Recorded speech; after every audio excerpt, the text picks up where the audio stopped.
Guten Abend alle miteinander. Ich darf Sie ganz herzlich zur heutigen Ringvorlesung begrüßen. Es ist die 4. und letzte in diesem Studienjahr, aber wir werden das Format im Herbstsemester dann fortsetzen. Mein Name ist Susanne Reichlin, ich bin Professorin hier an der LMU für mittelalterliche und frühneuzeitliche Literatur und Mitglied des Graduiertenkollegs Family Matters. Wie bei den bisherigen Ringvorlesungen haben wir sowohl ein Präsenzpublikum, das ich jetzt ganz herzlich begrüße, als auch ein Online-Publikum zu Hause, vielleicht im Kreise der Familie, und die möchten wir ebenfalls ganz herzlich willkommen heißen. Das Online-Publikum ist von uns hier im Raum nicht zu sehen und zu hören, aber Sie können Fragen stellen unten in der Q&A-Funktion. Und die kommen dann zu uns und wir werden sie, ich werde sie dann laut vorlesen und an meine Redner stellen. Technisch möglich wird diese ganze Veranstaltung durch die Media School Bayern, der wir an der Stelle ganz herzlich danken möchten. Genauso möchten wir uns bei der Münchner Universitätsgesellschaft bedanken, die diese Veranstaltung finanziell unterstützt und so erst möglich macht. Ich gebe deshalb kurz das Wort an Herrn Professor Höppe, dem Vorsitzenden der Münchner Universitätsgesellschaft. Vielen Dank, liebe Frau Professor Reichlin. Sehr geehrte Damen und Herren, ich bin glücklich, dass auch ich Sie heute wieder im Namen der Münchner Universitätsgesellschaft begrüßen kann. Die Münchner Universitätsgesellschaft ist seit mehr als 100 Jahren der Förderverein der Ludwig-Maximilians-Universität München. Und wir haben auch eine sehr lange Tradition, die Ringvorlesungen, jetzt unter dem Label Focus LMU, finanziell zu fördern und zu unterstützen. Denn eines unserer Ziele ist, Brücken zu bauen zwischen der Wissenschaft hier an der LMU und der Gesellschaft.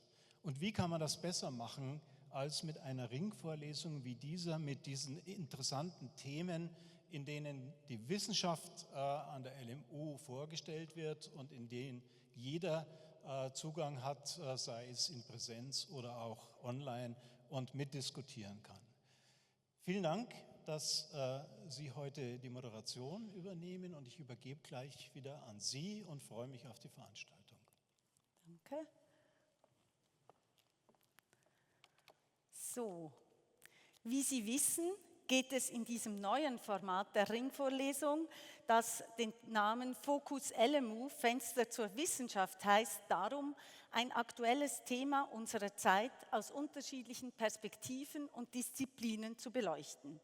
Das Thema der heutigen Ringvorlesung ist die Familie im Umbruch, Tradition und gesellschaftlicher Wandel. Das ist ein besonders schönes Thema für eine Ringvorlesung, weil es uns alle angeht, weil wir alle in irgendeiner Form in familiären Beziehungen stecken, die wir zwar ausblenden, aber nicht völlig negieren können. Doch sobald wir genauer fragen, was wir unter Familie verstehen, was eine familiäre Beziehung ist und was nicht, kriegen wir bereits in persönlichen Gesprächen, aber natürlich auch aus der Perspektive verschiedener wissenschaftlicher Disziplinen ganz unterschiedliche Antworten. Neben der sogenannten bürgerlichen Kleinfamilie mit Mutter, Vater und Kind und der Großfamilie, die gemeinsam einen Hof bewirtschaftet und die wir vielleicht noch aus Erzählungen unserer Eltern kennen, gibt es seit längerem eine Vielzahl anderer Familienformen. Sie tragen Namen wie Patchwork-Familien, Single-Parenting, Regenbogenfamilien oder Co-Elternschaft. Dementsprechend unterscheiden wir relativ routiniert zwischen leiblichen, rechtlichen und sozialen Eltern oder zwischen Herkunfts- und Wahlfamilien. Im April dieses Jahres hat die deutsche Öffentlichkeit im Anschluss an ein Bundesverfassungsgerichtsurteil über das Elterngrundrecht leiblicher Väter darüber diskutiert, ob in einem künftigen reformierten Familienrecht 3 oder mehr rechtliche Eltern möglich sein sollen oder doch nicht. Doch ist die Familie damit schon im Umbruch oder, wie manchmal vermutet wird, ist sie gar in der Krise? Man könnte umgekehrt auch behaupten, dass die Familie immer schon im Umbruch war. Auch um 1200 gab es keineswegs nur ein Verständnis von Familie, sondern konkurrierende Vorstellungen darüber, ob zum Beispiel ein Eheschluss für eine familiäre Beziehung relevant ist und wann und wie eine Ehe geschlossen wird. Was eine Normfamilie ist und was davon abweicht, wurde und wird gesellschaftlich verhandelt, und zwar nicht nur durch alltägliche Praktiken, sondern auch in religiösen, medizinischen oder literarischen Texten. Wenn wir von der Antike oder dem Mittelalter her auf die Gegenwart blicken, sehen wir zudem, dass die sogenannte bürgerliche Kleinfamilie, die wir heute als ein traditionelles Familienmodell begreifen, eine sehr junge Erscheinung ist. Sie entsteht um 1800 oder, wenn die Mutter als Hausfrau dazugehört, erst in den 1950er Jahren. Fast zeitgleich mit ihrer Entstehung wird sie als eine kriselnde Institution beschrieben. Man denke nur an die großen Ehebruchsromane des 19. Jahrhunderts, an Effi Briest, Anna Karenina oder Emma Bovary. Um nun zu hören, wie in aktuellen wissenschaftlichen Disziplinen auf diese und andere Fragen geblickt wird, haben wir heute Abend 3 Expertinnen zu Gast. Susanne Lüdemann aus der Literaturwissenschaft, Paula Villa aus der Soziologie und Anatol Duta aus dem Bereich des bürgerlichen Rechts. Alle 3 werden uns in ca. 10 bis 15 Minuten einen Einblick in ihre Forschungen geben und danach haben wir die Gelegenheit, miteinander zu diskutieren. Das Publikum hier im Raum wurde bereits darüber informiert, wie sie ihre Fragen stellen können. Das Online-Publikum kann, wie bereits gesagt, die untere Leiste im Zoom benutzen. All diese Fragen kommen dann zu mir. Nun aber zu unserer ersten Referentin und Expertin. Professor Susanne Lüdemann ist nach Stationen in Freiburg, Konstanz und Chicago seit 2012 Professorin für neuere deutsche Literatur und allgemeine Literaturwissenschaft an der LMU München. Ihre Forschungsschwerpunkte sind vielfältige. Sie hat sich mit Grenzgebieten zwischen politischer Theorie, Literatur und Psychoanalyse beschäftigt, aber auch mit der Geschichte der Kritik und den Poetiken der Moderne. Sie ist zudem, und das erklärt, weshalb sie hier ist, Sprecherin des Graduiertenkollegs Family Matters, Figuren der Entbindung. In diesem Kolleg erforscht eine Gruppe von Literaturwissenschaftler und Literaturwissenschaftlerinnen, wie Familien in literarischen und theoretischen Texten imaginiert werden. Liebe Susanne, vielen Dank.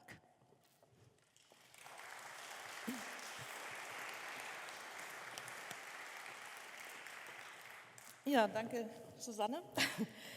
Und guten Abend, meine Damen und Herren, hier im Saal und auch zu Hause. Ich möchte hier zunächst ein paar allgemeinere Gedanken zum Thema Familie beisteuern aus kultur- und literaturwissenschaftlicher Perspektive, die uns vielleicht helfen können, unseren Gegenstand für die anschließende Diskussion uns etwas zurechtzulegen. Worüber sprechen wir, wenn es um Familie im Umbruch zwischen Tradition und gesellschaftlichem Wandel geht?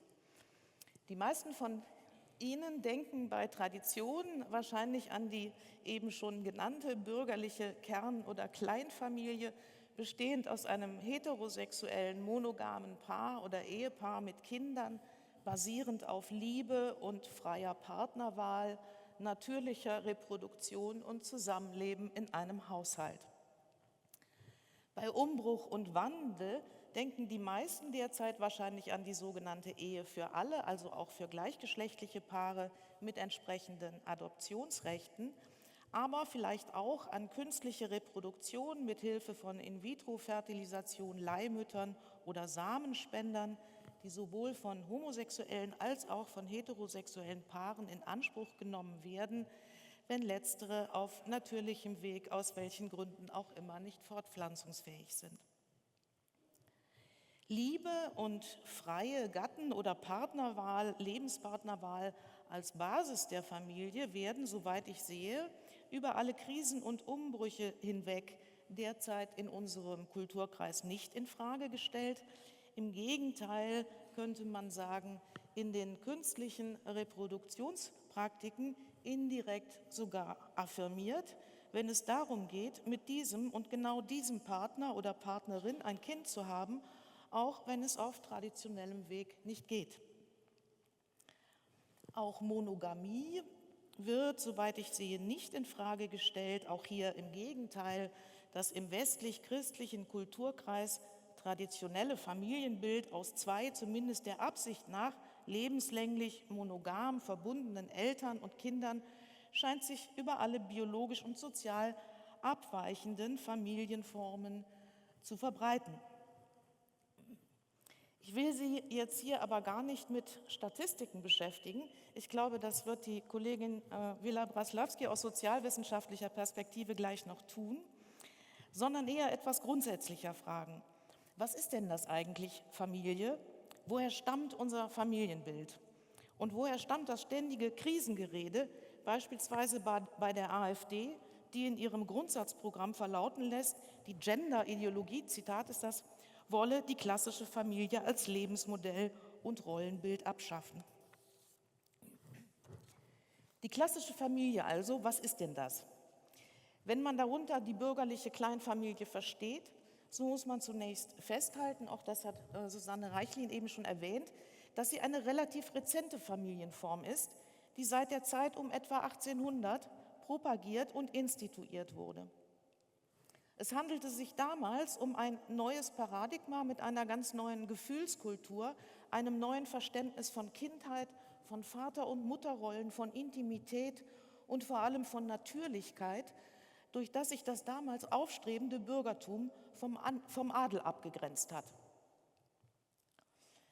Dieses Paradigma hat sich heute möglicherweise in Teilen überholt, zumindest was die Geschlechterrollen angeht, und in der Retrospektive kann man auch sehen, dass es nie natürlich gewesen ist, sondern sich, um einen Ausdruck Friedrich Kittlers zu verwenden, einer Semiotechnik verdankt, also einer Kodierung familiärer Zeichen, die nicht zuletzt in der Literatur ihren Ort hatte.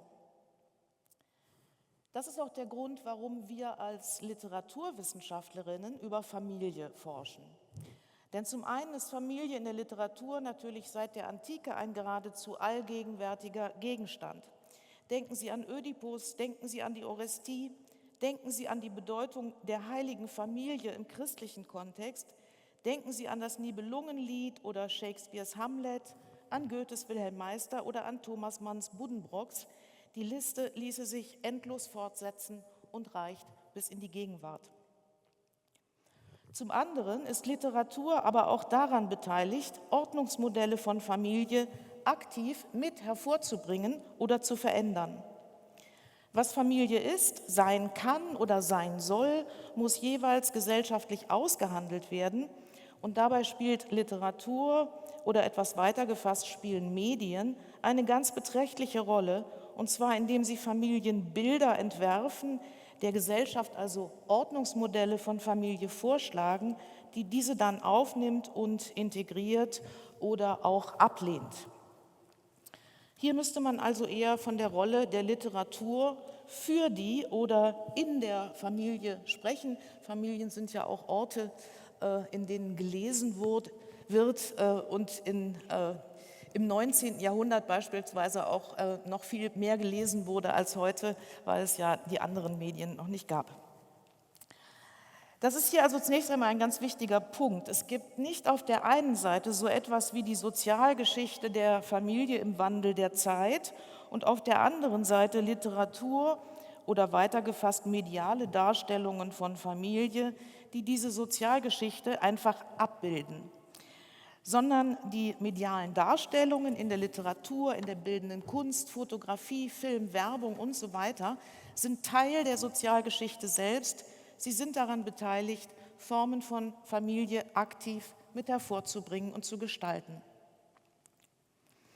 Dass das möglich ist und dass es auch notwendig ist, das sagt aber wiederum etwas über Familie selbst. Familie ist nämlich nicht einfach eine biologische Fortpflanzungsgemeinschaft oder ein Rechtsinstitut, sondern sie ist eine hochgradig bildempfindliche, eine, wie wir sagen, imaginäre Institution. Und imaginär heißt dabei nicht einfach eingebildet oder nicht wirklich, sondern es heißt, Familie ist angewiesen auf Imagination, auf Bilder, Erzählungen, Inszenierungen, Vorstellungen von sich selbst, um ihre soziale Existenz zu bewahrheiten. Das klingt vielleicht zunächst abstrakt, ist aber ganz praktisch gemeint. Denn erstens muss sich ja jede Familie im konkreten Zusammenleben sozusagen täglich neu hervorbringen. Doing Family nennt man das neuerdings in der Forschung, Familie machen und nicht einfach sein. Dabei spielen kulturelle Leitbilder, normative Vorstellungen davon, was und wie Familie zu sein hat, was zum Beispiel eine gute Mutter ist oder ein schlechter Vater, was Erziehung zu leisten hat, was die Pflichten von Eltern und Kindern sind und dergleichen, eine beträchtliche Rolle. Diese Vorstellungen stammen aus kulturellen Vorlagen, aus Bildern, Texten, zum Teil natürlich auch aus dem, was man in der eigenen Herkunftsfamilie gelernt hat, auch wenn man es dann manchmal gerade ganz anders machen will als die eigenen Eltern. Außerdem, darüber hinaus, bestehen Familien nicht nur aus denen, die am täglichen Familientisch anwesend sind, sondern auch aus den Abwesenden und Toten. Wenn Sie in Ihre eigenen Familien schauen und wenn es nicht durch Flucht oder Krieg zerstört wurde, gibt es da meistens ein ganzes Archiv. Es besteht aus Fotografien von Weihnachtstauf- und Hochzeitsfeiern, Porträts, Kinderzeichnungen, kleinen Fetischen wie dem ersten Strampelanzug Ihres Erstgeborenen, aufbewahrten Stofftieren, Haarlocken, Brautkleidern. Es besteht aus geerbten Gegenständen aller Art. Es besteht aus allerlei juristischen Dokumenten, wie zum Beispiel aus Geburts- und Abstammungsurkunden, eventuell auch Scheidungsurkunden. Manche haben vielleicht sogar noch ganze Stammbäume in den Schubläden, möglicherweise aus unheilvollen Zeiten. Und es besteht last but not least aus Erzählungen, Anekdoten, Briefen, Schriftstücken, die die Erinnerung an die abwesenden oder die toten Mitglieder der Familie zum Glück oder Unglück der Nachkommen bewahren.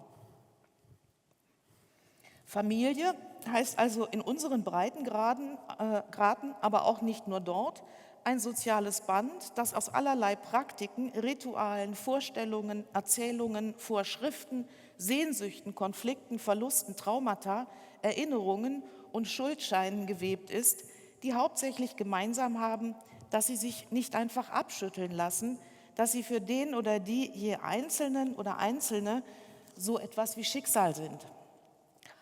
Ein etwas altmodisches Wort, vielleicht aus der griechischen Tragödie bekannt, aber immer noch stimmig, denn Familie heißt der in unseren westlichen individualistischen Gesellschaften mutmaßlich einzige Sozialverband, der sich nicht kündigen lässt, jedenfalls noch nicht oder nur teilweise.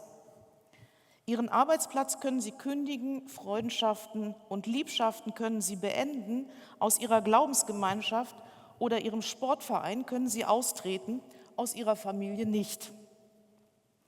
Auch wenn die Zivilehe kein Sakrament mehr ist und geschieden werden kann und auch wenn im Fall einer Adoption neue soziale Eltern an die Stelle der biologischen treten können, auch geschiedene Eltern bleiben Eltern und auch eine Adoption begründet ein Rechtsverhältnis zwischen Eltern und Kindern, das im Nachhinein nicht mehr anfechtbar ist.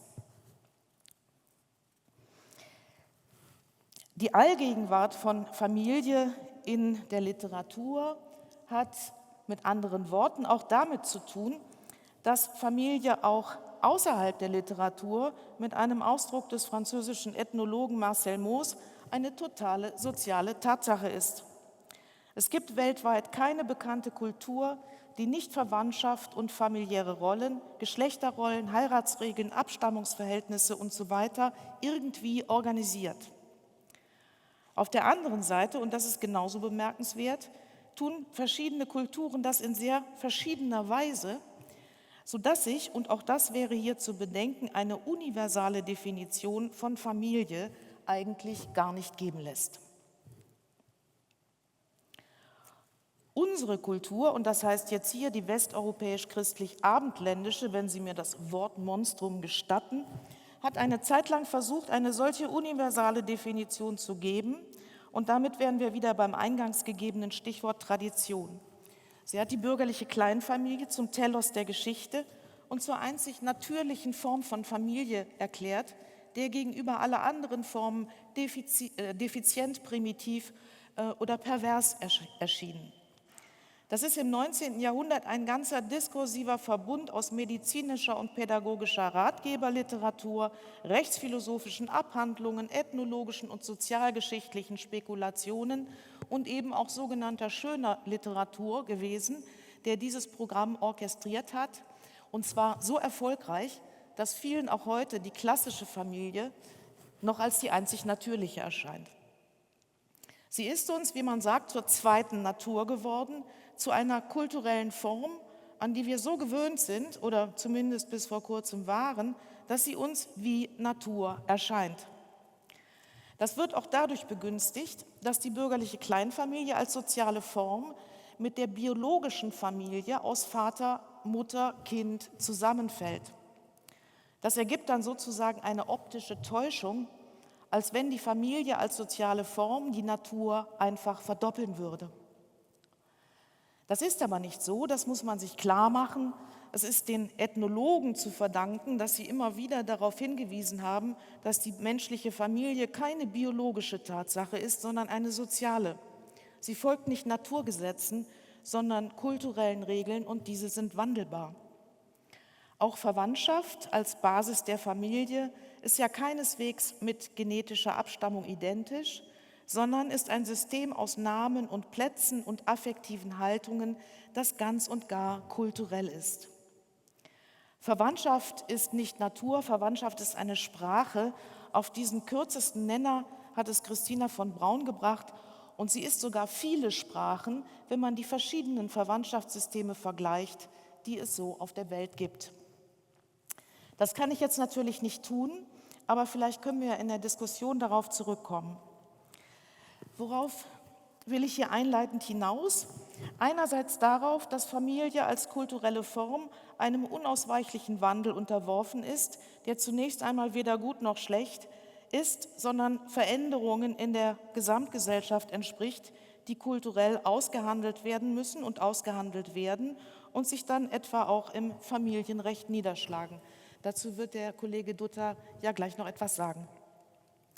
Andererseits scheint es mir aber schon, dass mit der Ehe für alle einerseits, den reproduktionsmedizinischen Möglichkeiten andererseits, ein Umbruch im Verständnis von Familie einhergeht derzeit, der über das hinausgeht, was wir in den letzten 70 Jahren, also etwa seit Ende des Zweiten Weltkriegs, gesehen haben, hauptsächlich ja die Emanzipation der Frauen aus der abhängigen Hausfrauenrolle und die Aufweichung der traditionellen Geschlechterrollen.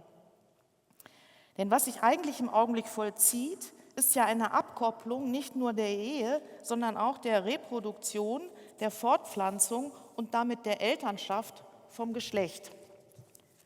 Das scheint mir ein sehr einschneidender Wandel zu sein, zu diskutieren. Wir haben jetzt Kinder, die mit 2 Müttern oder mit 2 Vätern aufwachsen, wenn man auf den Familienverband schaut, in dem sie leben.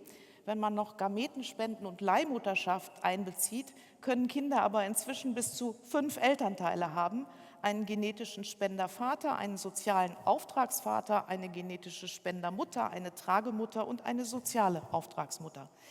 Das ist denn wohl doch neu, würde ich denken. Also eine solche Diversifizierung von Elternschaft, das ist wohl doch neu. Und es würde mich jetzt auch sehr interessieren, wie die Kolleginnen aus der Sozialwissenschaft und der Rechtswissenschaft diese Entwicklungen beurteilen. Vielen Dank für Ihre Aufmerksamkeit.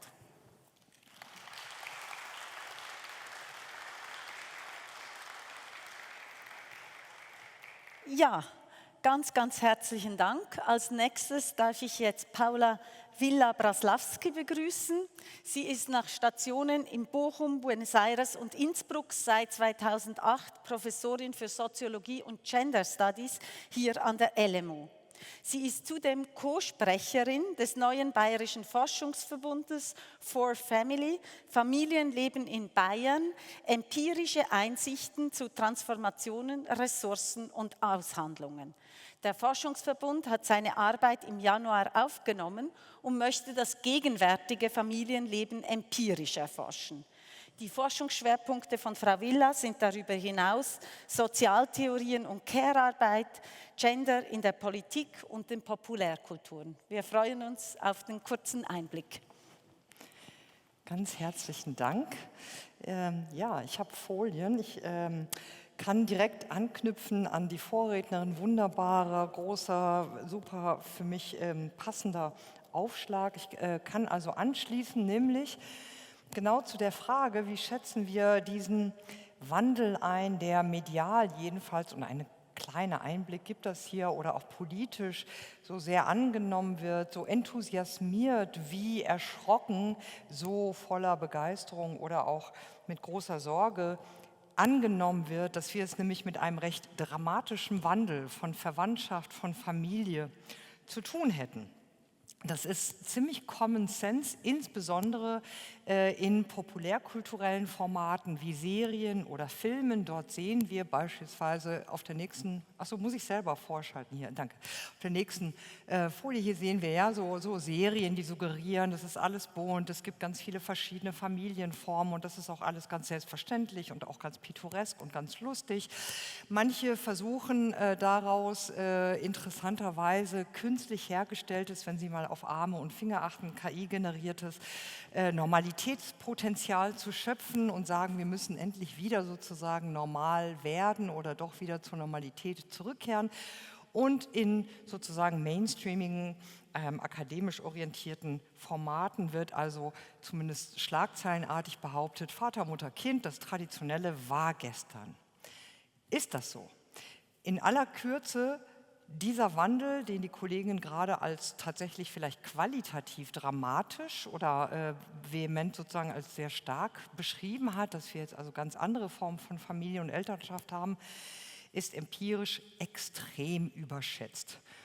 In der Gegenwart sehen wir für das Jahr 2023 für Deutschland eine kleine Zahl. Ich habe sie hier mit einem Pfeil mal kurz markiert. Insgesamt leben hier und heute in Deutschland von den minderjährigen Kindern, also bis sie 18 Jahre alt sind, gut 2/3 oder sowas wie 2/3, also hier im Schnitt 68% in der sogenannten traditionellen, und ich werde ab jetzt diesen Begriff nicht mehr benutzen, weil das suggeriert, das sei mal traditionell und jetzt sei nicht mehr so, also in der Mutter, Vater, hetero, verheirateten, mit leiblichen Kindern, Kleinfamilie. Das ist empirisch, statistisch gesehen tatsächlich auch der Normalfall, normal nicht im Sinne von normativ normal, sondern von wie verbreitet das ist. Und je mehr, jetzt muss ich gucken, ob das hier funktioniert, das ist an, je mehr Kinder, naja, egal, je höher, was denn? Je höher die Kinderzahl, also bei 3 minderjährigen Kindern und mehr sind es eben 80%, also Kinder, wenn sie zu dritt sind, die in so einer Konstellation leben. Also das ist wirklich eine ganz beachtliche Zahl, die meistens sozusagen eher unterschätzt wird. Und eine andere Zahl, oder überschätzt, je nachdem, eine andere Zahl, die auch häufig als ziemlich dramatisch angenommen wird, ist nämlich die Scheidungsrate, nämlich wie lange halten Ehen, wie viele Ehen gibt es und überhaupt, das sei doch alles so volatil und flüchtig und das dauere oder halte alles nicht mehr so lange. Auch das ist nicht ganz richtig. Hier sehen Sie auch rot eingekringelt. Für die Gegenwart werden circa 35% der Ehen, und das schließt gleichgeschlechtliche seit einigen Jahren ja mit ein, geschieden. Das ist durchaus eine wichtige Zahl, also so ein Drittel, 30%, aber es ist auch nicht so, dass alle Ehen überhaupt und so ganz schnell und sowieso geschieden werden. Die durchschnittliche Ehe in Deutschland hält überdies 15 Jahre. Das ist auch gar nicht so wenig. Und wenn man sich dann genauer anguckt, das habe ich jetzt nicht mitgebracht, werden die allermeisten Ehen geschieden nach 26 Jahren und mehr. Also wirklich eher, wenn die, wie es dann heißt, die Kinder aus dem Haus sind und so weiter und dann sozusagen ein neuer Lebensabschnitt beginnt. Und das ist sicherlich anders als in früheren Jahrzehnten, einfach auch aufgrund des demografischen Wandels. Menschen werden hierzulande statistisch gesehen immer älter, haben also mehr Leben vor sich, wenn die Kinder Kinder dann erwachsen geworden sind. Und dann lässt sich da auch noch viel mehr draus machen. Eine neue Liebschaft, ein neuer Job mit dem Wohnmobil durch wo auch immer und so weiter. Also da gibt es noch mal mehr Abenteuer und auch mehr materielle Möglichkeiten in der Bundesrepublik, das umzusetzen. Auch etwas, was sehr überschätzt wird, nach dem Motto, wir haben Patchwork, wir haben bunt, wir haben alles Mögliche, nämlich die Zahl der gleichgeschlechtlichen Ehe. Auch das hält sich faktisch, empirisch auf einem sehr, sehr überschaubaren, ich finde wirklich bemerkenswert geringen Niveau. Für Bayern sehen Sie knapp 4% der neuen, also hier im Jahr 2018 geschlossenen Ehen waren gleichgeschlechtliche Ehen. Also das ist jetzt auch nicht so die totale queere Buntheit oder die Auflösung der sogenannten traditionellen Ehe oder Familie, wie sie bisweilen behauptet wird. Anders und jetzt mal mit der Statistik gesprochen, normal ist, und ich zitiere das Statistische Bundesamt in Auszügen, normal ist, Familien werden verstanden als alle Eltern-Kind-Gemeinschaften, gemischt oder gleichgeschlechtliche Ehepaare und oder Lebensgemeinschaften, ebenso auch alleinerziehende Mütter und Väter mit Kindern. Verschiedene Formen sind einbezogen, Stiefpflege, Adoptivkinder und so weiter. Eine statistische Familie, so heißt es hier, besteht immer aus 2 Generationen. Und das ist entscheidend. Eltern oder Elternteile und im Haushalt lebende Kinder. Das ist, Zitat Ende, die sogenannte Zwei-Kinder-Regel. Und das ist ganz interessant, wenn Sie weiterlesen wollen. Also wenn jetzt die Kinder mit ihren eigenen Partnerinnen und deren Kinder auch noch bei den Eltern im Haus wohnen, weil die Mieten so teuer sind und so weiter, sind das doch 2 getrennte Familien. Was also Familie begründet, statistisch, wie auch in Praxen, in Affekten, in Wohnformen, in auch Medien, im Common Sense, ist tatsächlich das, was auch im Kern dieser Doing Family in diesem Verständnis steht, das sind intergenerationale, auf Dauer angelegte Care, also Fürsorge, Versorgungs-, Pflegegemeinschaften, die auch rechtlich so gebunden sind, dass sie nicht einfach wieder aufgelöst werden können, was auch immer das heißt. Und das ist tatsächlich sehr vielfältig. Und neben also diesem statistischen Sachverhalt gucken auch wir in der sozialwissenschaftlichen Forschung, die Kollegin hat es erwähnt, auf das, was Doing Family ist. Wie wird denn daraus sozusagen im Alltag der Menschen, im rechtlichen, regulierten oder manchmal nicht ganz so regulierten Kontexten eine Familie? Und das ist diese Perspektive von Doing Family. Familie wird gemacht. Und diese Praxis ist deutlich, sagen wir mal, ja, flüchtiger, vielfältiger, beweglicher, manchmal auch opaker, unklarer als diese statistischen Definition, das ist ja fast immer so, das wahre Leben ist durchaus bunter als die Statistik. Diese Doing-Family-Perspektive leitet auch unseren Forschungsverbund an, der gerade erwähnt wurde. Ich werde am Ende gleich nochmal darauf zurückkommen. Das ist diese aktuelle Forschungsperspektive, die eigentlich ganz trivial ist. Familie wird gemacht.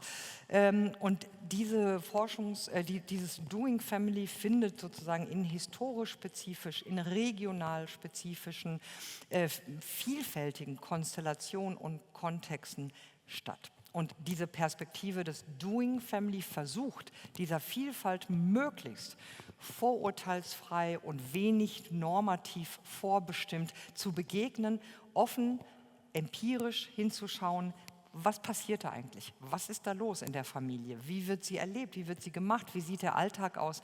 Wie gehen da Leute miteinander um? Wie verhandeln sie ihre Familienwirklichkeit? Oder auch mit Schier und Jurczyk formuliert, Familie ist eine alltägliche Herstellungspraxis, Zitat Ende. Und das Alltägliche interessiert uns in der Forschung ganz besonders. Familie ist also ein Lebens- und Lernzusammenhang, der eben auch aus einem Netzwerk besteht und in dem auch andere noch beteiligt sind. Auch das wurde schon erwähnt, neben denjenigen, die immer so zusammen leben, klassischerweise und überevident. Im Doing-Family-Kontext sind auch Institutionen beteiligt, die Erzieherin, der Lehrer, die Nachbarn, die Verkäuferin, die immer noch den Kindern was mitgibt an der Theke und so weiter und so viele fort, vielleicht pflegende Angehörige oder professionelle Haushaltshilfen und so weiter, die bilden alle sozusagen Teil von Familiengeschehen in sehr unterschiedlicher Art und Weise. Faktisch, also ich fasse noch mal kurz zusammen, haben wir es tatsächlich weiterhin, und das ist nicht nur traditionell, das ist nicht nur so war es mal und jetzt ist es nicht, sondern faktisch ist die ganz große überwiegende Normalität von Familie, die cis-heteronormative Ehe mit überwiegend leiblichen Kindern, auch wenn vieles andere möglich ist, so ist das doch sozusagen die Mehrheit in einem Haushalt. Das ist also hegemonial, wird auch weiterhin als das eigentliche, normale, richtige, sich gehörende Modell auch tatsächlich angenommen.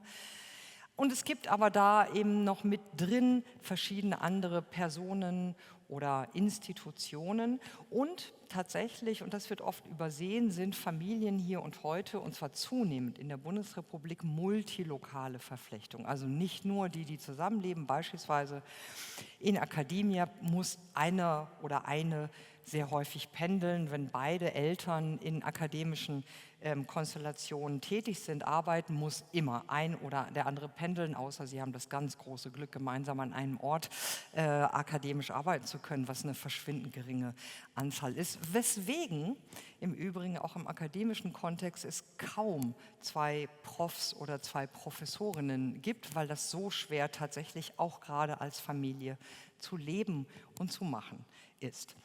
Und das hat damit zu tun, dass wir etwas anderes auch noch ganz überwiegend haben, von dem es angenommen wird, das sei alles traditionell und von gestern und gar nicht mehr hier und heute so relevant. Stichwort Auflösung der sogenannten Genderrollen, das ist alles heute nicht mehr so. Doch, und zwar ganz überwiegend.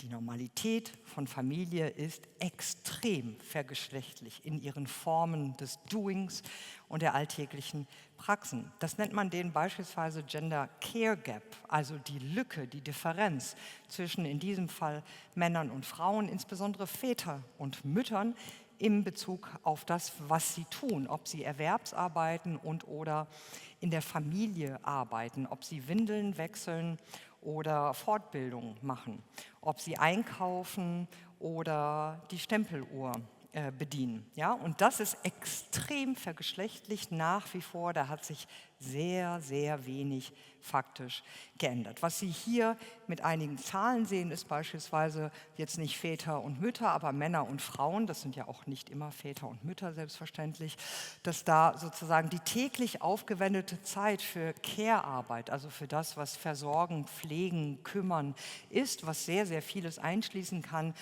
ist beträchtlich, insbesondere bei denjenigen mit Kindern, also die tatsächlich Eltern sind, sehen wir einen eklatanten Unterschied nach wie vor zu Gunsten oder Ungunsten, das überlasse ich Ihnen oder der Diskussion, wie Sie das bewerten, aber auf jeden Fall tun Mütter, Frauen viel, viel mehr sozusagen in Bezug auf Care und insbesondere in der Familie als Männer bzw.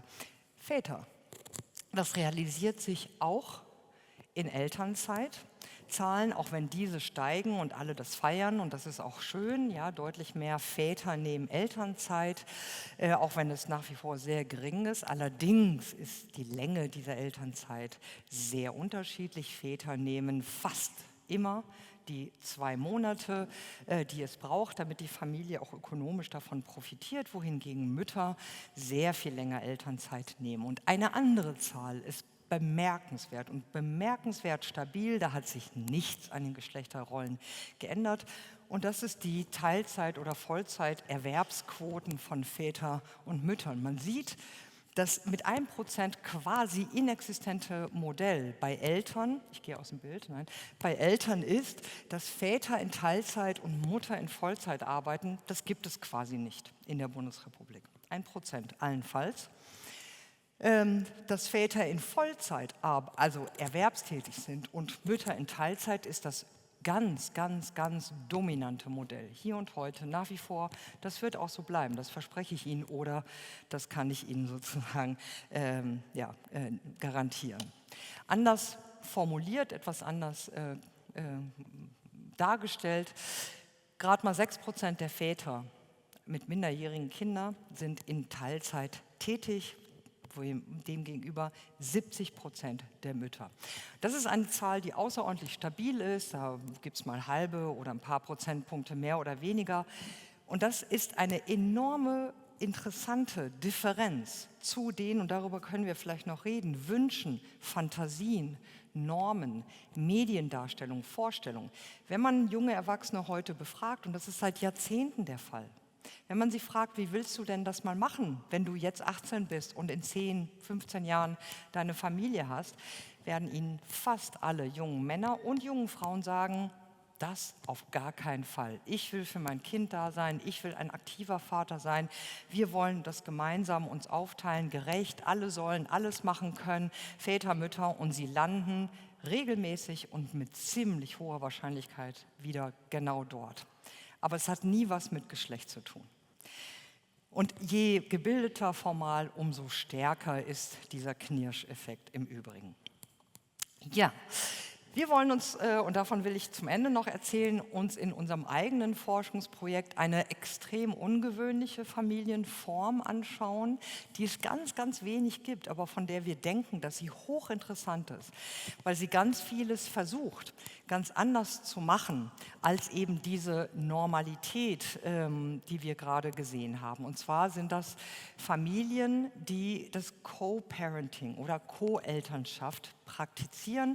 Und zwar Eltern, die nicht romantisch miteinander liiert sind oder waren. Nicht geschiedene Paare, auch nicht diejenigen, die ja zusammen sind oder so, sondern Personen, die miteinander verabreden, vereinbaren, oder es entsteht, das muss man sich jetzt auch nicht ganz unromantisch vorstellen, aber die miteinander die Idee entwickeln oder zueinander finden und sagen, wir wollen als FreundInnen, als Freunde, als WG, als Konstellation Eltern werden, ohne dass wir Paar oder Paare oder polyamorös oder so verbunden sind. Wir wollen sozusagen nur in gewisser Weise Eltern sein und nicht Sex, nicht Liebe, nicht Romantik miteinander als Eltern teilen. Das gibt es auch in der Bundesrepublik. Ich kann Ihnen wirklich nicht sagen, in welchem Anteil, weil das ganz wenige sind und auch gar nicht wirklich erfasst ist, weil es dafür keine rechtliche Kategorie gibt. Insofern kann das auch kaum statistisch abgebildet werden, aber wir versuchen das ein bisschen zu kartieren für Bayern. Wir hoffen, dass wir auch, und das ist unsere Idee, vor allem Interviews führen können mit ganzen Familien, hoffentlich auch mit deren Kindern und jugendlichen Kindern möglichst, um genau das abzufragen und ins Gespräch zu kommen. Was ist euer Doing Family? Wie ist euer Alltag? Wie geht ihr miteinander um? Wie gehen Institutionen mit euch um? Wie geht das Jugendamt, der Kindergarten, der Elternabend, die Nachbarschaft, die Freunde? Wie gehen die alle mit euch um? Und was braucht ihr, wollen wir wissen, vom Recht, von der Politik, von den Behörden, um für euch eine gute, geschützte, sichere, respektierte, anerkannte, stabile Familie zu sein, die sie jetzt oft nicht oder nur prekär vielleicht sind. Also wir wollen uns das anschauen in Familiengesprächen, in Interviews, und wir wollen auch ein paar Experten-Interviews führen und eben die Bedarfe ermitteln, was brauchen diese Familien von Politik, von Institutionen, Recht und Gesellschaft in Bayern, um hoffentlich, dafür sind diese Verbünde ja da, auch Impulse zu generieren, die beitragen können zu einer nachhaltigen Familienpolitik, die eben auf sozialwissenschaftlicher und breiterer Expertise basierend nachhaltige Familienpolitik gestalten kann. Vielen Dank.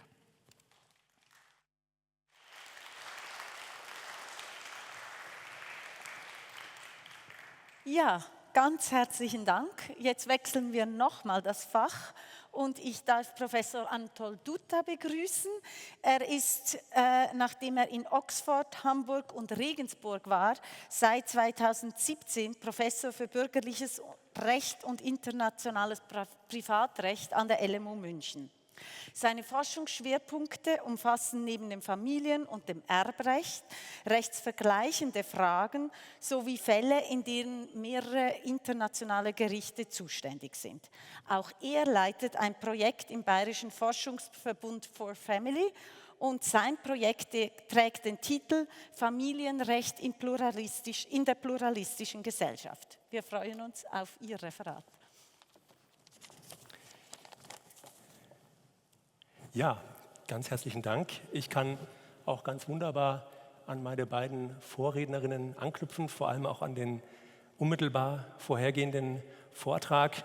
Ich denke, wenn man die Zahlen, deswegen war jetzt auch die Dramaturgie sehr gut, die wir gewählt haben, wenn man die Zahlen sich ansieht, wird es einen nicht verwundern, warum das Familienrecht so klassisch und so normal geprägt ist, weil es vor allem eben für Menschen gemacht ist, die eben in diesen Mehrheitsverhältnissen leben, wie sie sich darstellen.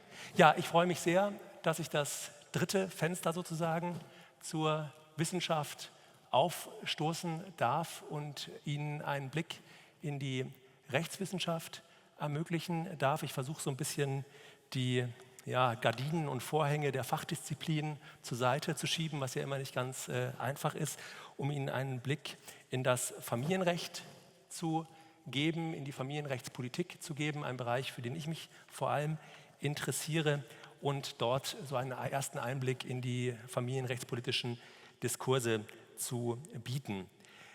Ja, die Schlagworte unserer Veranstaltung heute: Familie im Umbruch, Tradition und gesellschaftlicher Wandel. Das sind natürlich alles auch Schlagworte, die wir in der Familienrechtspolitik ganz ernsthaft diskutieren und die Hauptbestandteil sind der aktuellen Diskurse in unserer Disziplin. Vielleicht lassen Sie mich beginnen mit der Grundfrage, welche Rolle überhaupt das Recht bei der Ausgestaltung von Familienbeziehungen haben kann, was die Wirkmächte des Rechts innerhalb der Familie sind. Zentrale Aufgabe des Familienrechts, nicht nur bei uns in Deutschland ist das Familienrecht ja geregelt im Privatrecht, im bürgerlichen Recht, im 4. Buch des bürgerlichen Gesetzbuchs, also unserer großen Zivilrechtskodifikation, nicht nur bei uns in Deutschland, sondern universell in allen Rechtsordnungen, ist zentrale Aufgabe des Familienrechts die Regulierung von Nähe- und Fürsorgeverhältnissen. Näheverhältnisse sowohl in horizontaler Perspektive als auch in vertikaler Perspektive. Horizontal vor allem die Paarbeziehung, die vor allem in den meisten Rechtsordnungen geregelt wird durch die Zivilehe. Wenn ich jetzt künftig von der Ehe spreche, dann meine ich immer die Zivilehe, nicht die gesellschaftliche Ehe oder das religiöse Verständnis von Ehe, sondern durch die Zivilehe, die nicht nur die Begründung dieses Paarbeziehungsregimes regelt, sondern auch deren wesentlichen Rechtsfolgen.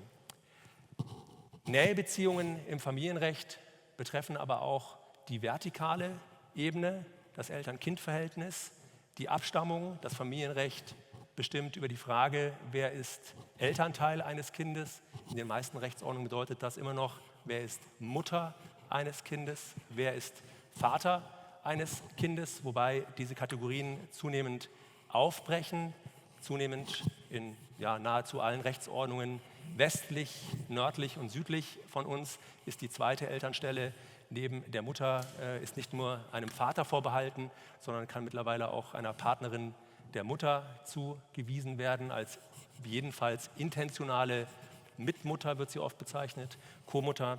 Sie wissen, dass wir in Deutschland noch nicht so weit sind, aber wenn man der Bundesregierung glauben darf, dann stehen wir kurz davor, dass wir auch bald so weit sein werden, um diese zweite Elternstelle auch nicht nur einem Mann zuweisen zu können, sondern auch einer Frau zuweisen zu können. Das Recht regelt aber nicht nur Nähebeziehungen, sondern auch Fürsorgebeziehungen. Eine reine Fürsorgebeziehung, die das Recht regelt, ist beispielsweise die rechtliche Betreuung von Erwachsenen, die aufgrund Krankheit oder aufgrund Behinderung nicht in der Lage sind, für ihre Angelegenheiten vollständig zu sorgen und für die ein Fürsorgeverhältnis durch eine rechtliche Betreuung begründet werden soll. Ja, bei dieser rechtlichen Ausgestaltung von Nähe- und Fürsorgeverhältnissen, das ist natürlich kein Selbstzweck, sondern der Gesetzgeber versucht mit der Ausgestaltung dieser Verhältnisse bestimmte Ziele zu erreichen, Ziele innerhalb der Familienbeziehung, aber auch teilweise Ziele über die Familienbeziehung hinaus für die Gesamtgesellschaft. Wenn man beispielsweise einen Blick auf die Paarbeziehung wirft, und wir haben gerade gesehen, die Paarbeziehung ist vor allem die Zivilehe, Ehe, dann möchte der Gesetzgeber mit dem Eheregime für eine gerechte Verteilung der beziehungsbedingten Vor- und Nachteile sorgen. Die Partner sind durch einen Altruismus verbunden und dieser Altruismus führt dazu, dass sich, und das haben wir auch gerade in den Zahlen wieder sehr eindrücklich gesehen, Partner gibt, die eben Vorteile akkumulieren, denen der Rücken freigehalten wird, die auf dem Markt Einkommen erzielen können, Vermögen bilden können. Und wir haben Partner, die unbezahlte Care-Arbeit leisten, wie wir gesehen haben, meistens die Frau, und dafür ehebedingte, beziehungsbedingte Nachteile akkumulieren.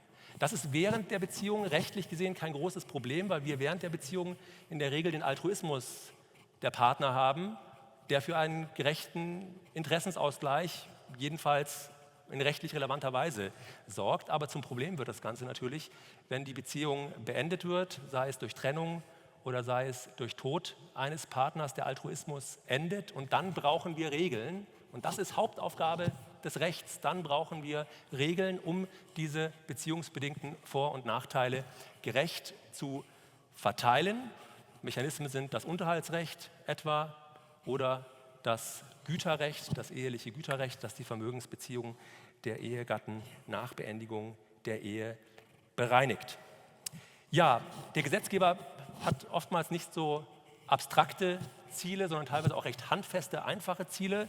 Blicken wir beispielsweise ins Abstammungsrecht, also in die Frage, wer rechtlicher Vater, wer rechtliche Mutter für ein Kind ist. Hier verfolgt das Familienrecht in nahezu allen Rechtsordnungen in erster Linie dem Versuch, möglichst einen Gleichlauf mit der leiblichen Elternschaft herzustellen. Mutterschaft wird meistens biologisch angeknüpft an den Geburtsvorgang, während die Vaterschaft an soziale Tatbestände angeknüpft wird, an eine Ehe mit der Mutter, an eine Anerkennung der Vaterschaft, die Indiz dafür sind oder ein erstes Anzeichen dafür sind, dass diese Person wohl der leibliche Vater des Kindes ist. Dass es wirklich auf die leibliche Elternschaft ankommt in den meisten Rechtsordnungen, zeigt sich dadurch, dass wir universell eine Anfechtungsmöglichkeit haben. Eine Anfechtungsmöglichkeit, die rechtliche Elternschaft kann angefochten werden, um die leibliche Elternschaft auch zu einer rechtlichen Elternschaft zu machen. Sie werden sich gewundert haben, warum ich von den begrenzten Wirkmächten gesprochen habe. Es ist nicht Aufgabe des Familienrechts, Familienbeziehungen in jedem Detail zu regeln. Recht muss auch Freiheit von Recht bieten und Möglichkeiten für informelle Absprachen und informelles Zusammenleben. So verwundert es nicht, dass sich gerade im Recht der Paarbeziehung das Recht zunehmend zurückzieht, wenn es um die Frage des persönlichen Zusammenlebens, die Rollenverteilung etwa geht. Ohnehin kann das Recht in der Paarbeziehung, in der intakten Paarbeziehung nicht durchgesetzt werden. Ehegatten zum Beispiel berufen sich in der intakten Beziehung regelmäßig nicht auf Rechte oder Rechtspositionen, sondern leben, doing family, leben zusammen und das Recht spielt hier eigentlich keine Rolle. Teilweise garantiert sogar die Verfassung bestimmte Freiheitsräume, etwa im Eltern-Kind-Verhältnis. Das Grundgesetz spricht ja geradezu poetisch, wie ich finde, davon. Artikel 6 Absatz 2 Satz 1 des Grundgesetzes spricht davon, dass Pflege und Erziehung das natürliche Recht, also hier wird sogar auf Naturrecht Bezug genommen, das natürliche Recht der Eltern ist, also allein den Eltern zusteht und dann noch der mahnende Satz und die ihnen zuvörderst, auch ein wunderschönes Wort, obliegende Verpflichtung ist. Also ein Freiraum. Die Eltern sind frei in der Erziehung. Der Staat zieht sich zurück, allein auf den Schutz des Kindeswohls und übt allenfalls ein Wächteramt aus. Ja, der permanente gesellschaftliche Wandel, nicht so in den Zahlen, aber vielleicht in den gesellschaftlichen Anschauungen. Dieser gesellschaftliche Wandel ist natürlich auch für das Familienrecht eine große Herausforderung. Das Recht, und das ist eine zentrale Aufgabe meines Erachtens auch der Rechtswissenschaft, muss ständig daraufhin überprüft werden, ob es seine Ziele noch erreicht oder ob die Ziele sich bestimmten neuen gesellschaftlichen Anschauungen anpassen müssen. Ja, ich möchte nur 3 Beispiele kurz anreißen, um Ihnen zu illustrieren, wie diese Wandlungen der Anschauungen auch in den familienrechtspolitischen Diskussionen Folgen haben. Ich hatte Ihnen gesagt, dass das Paarbeziehungsregime der Ehe vor allem dafür sorgen soll, dass die ehebedingten Vor- und Nachteile gerecht zwischen den Ehegatten verteilt werden, vor allem wenn es zur Krise, wenn es zur Beendigung der Beziehung kommt. Es ist Ihnen nicht entgangen, wenn Sie gerade bei Frau Willer aufgepasst haben, auch dem Gesetzgeber nicht entgangen, dass wir im Grundsatz jedenfalls deutlich niedrigere Eheschließungsraten haben heute, als wir das noch vor einigen Jahrzehnten haben. Nicht dramatisch niedrigere, aber jedenfalls deutlich niedrigere. Das ist für einen Gesetzgeber eigentlich ein nicht optimaler Zustand, weil der Gesetzgeber davon ausgeht, dass rechtlich gesehen die Verteilung der Vor- und Nachteile in der Beziehung am besten durch das Eheregime gewährleistet ist. Also ein Gesetzgeber, der beobachtet, dass in seiner Gesellschaft die Eheschließungen abnehmen, der muss sich darüber nachdenken, wie erweitere ich das Regime, das Paarbeziehungsregime wieder.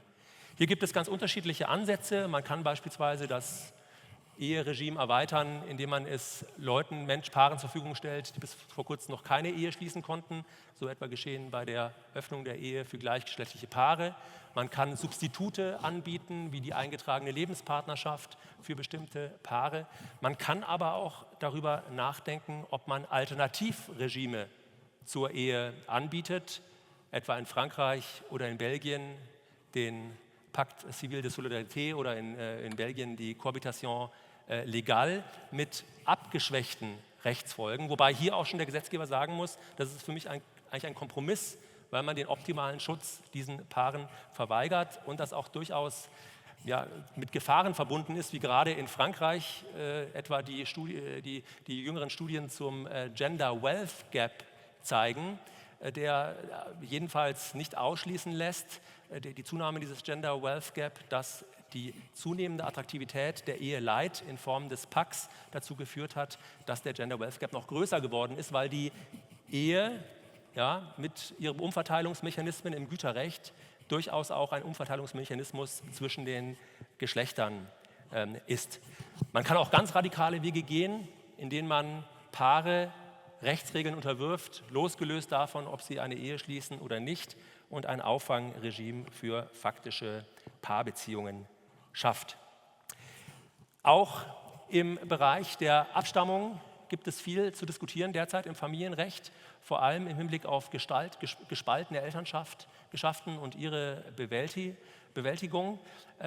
Ich hatte ja angedeutet, dass Elternschaft überwiegend an die leibliche Abstammung geknüpft wird. Zunehmend müssen wir darüber diskutieren, inwieweit auch andere Faktoren bei der Zuweisung der Elternschaft eine Rolle spielen. Soziale Elternschaft, intentionale Elternschaft, Wunschelternschaft, der Begriff kam, glaube ich, auch schon vor. Und es wurde ja bereits eingangs auch die Entscheidung des Bundesverfassungsgerichts erwähnt. Wir müssen sogar darüber nachdenken, ob wir das Zwei-Eltern-Paradigma aufgeben und vielleicht sogar mehreren Personen bei solchen gespaltenen Elternschaften Elternschaftspositionen einräumen. Ja, ein kurzer Blick noch auf die Frage, inwieweit das Familienrecht sich multikulturellen Einflüssen öffnen muss. Das ist das Projekt, was wir auch gemeinsam in unserem Forschungsverbund jedenfalls aus juristischer Sicht verfolgen und dieser Fragestellung nachgehen wollen. Also Migration gab es natürlich in familienrechtlichen Verhältnissen schon immer und wir haben auch gute Regeln im internationalen Familienrecht, die zu einer Koordination der verschiedenen Rechtsordnungen führen. Allerdings stellt sich zunehmend die Frage, inwieweit diese kulturellen Einflüsse auch im jeweiligen Familienrecht besser zu berücksichtigen sind. Das sind so Fragen wie, inwieweit muss das gute alte bürgerliche Gesetzbuch auch islamische Brautgaben bewältigen? Inwieweit ist es wirklich noch zeitgemäß, dass wir auf eine standesamtliche Eheschließung vorschreiben, eine zwingende Zivileheschließung vom Standesbeamten vorschlagen, wenn es Paare gibt, wenn es Familien gibt, wenn es Gruppen gibt, soziale Gruppen gibt, die eben ihre Eheschließungszeremonie auf andere Weise durchführen. Gibt es da vielleicht auch Alternativen? Kann man da vielleicht auch Abstriche machen? Ja, ich hoffe, meine kleine Skizze hat Ihnen gezeigt, dass das Familienrecht ein nicht unwichtiger Faktor im Rahmen der Familienpolitik ist. Es ist Teil, muss man sagen, der rechtlichen Infrastruktur. Familienrecht ist auch um vielleicht einen kleinen Blick auch in die Disziplinen Ihnen zu ermöglichen, Familienrechtswissenschaft ist auch anders als die Rechtswissenschaft ansonsten sehr viel offener oder muss sehr viel offener sein für interdisziplinäre Fragestellungen zu den benachbarten Wissenschaften. Und Familienrechtswissenschaft ist auch deutlich internationaler als die Rechtswissenschaft sonst. Der Austausch im Familienrecht ist losgelöst von konkreten Rechtsordnungen, denn bei aller Vielfalt der Gesellschaftsformen stellen sich die meisten familienrechtlichen Fragestellungen doch universell in jeder Gesellschaft. Vielen Dank.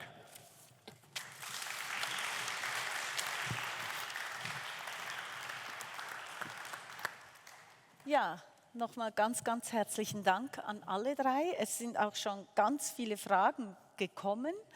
Ich würde jetzt aber ich würde vorschlagen, wir beginnen mit einer Frage, die eigentlich schon zwischen den Referaten aufgetaucht ist, nämlich nochmal die Paula Villa so gut auf den Punkt gebracht hat, dass die 18-Jährigen sich irgendwie Familienformen wünschen, die sie dann nicht erreichen, während Susanne Lüdemann ja ganz stark betont hat, wie sehr wir auch mit diesem kulturellen Imaginären rechnen müssen, das uns irgendwie Familienformen vorgibt.